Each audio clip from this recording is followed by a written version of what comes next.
If I were to become a Christian, that would mean that I was throwing my whole family under the bus. Not only am I going to destroy my own reputation in the Islamic community with everyone around me that I know, but that also means that my mother, who's the daughter of a Muslim missionary, everything she has done in her life has been done partially to build her reputation within the Islamic community. If her only son becomes a Christian, that throws everything she's done into the trash. Does that make sense?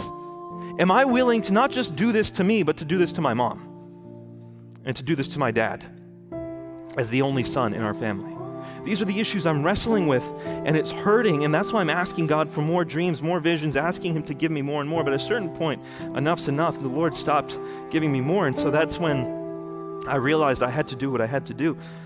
Paul tells us in 1 Corinthians 15 that if Jesus is not risen, our faith is in vain, and we are of all people most to be pitied. What is he saying? He's saying that there's reason to believe in Christianity, and that reason is falsifiable. If Jesus didn't rise from the dead, our faith is in vain. So take a look at history and see if there's good reason to believe Jesus rose from the dead. Now, I said this briefly before, but now I have an opportunity to expound upon it.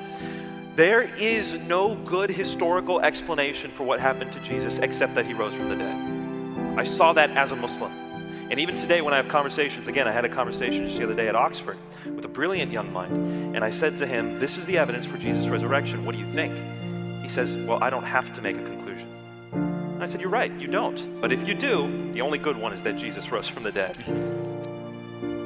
Fight the Jews and Christians because Islam has been made to prevail over every other. Now I'm seeing this as a Muslim, and this is all shocking to me. I'm learning this, and it's shocking to me because I didn't know this growing up. And then I get to chapter 9, verse 111 of the Quran, which says that Allah has saved you, that's the Christianese way of saying it, Allah has bought your persons and your property for this, that you might slay in battle and be slain.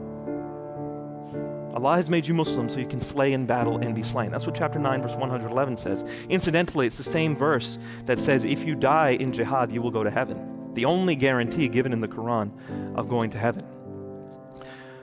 This was earth-shattering for me.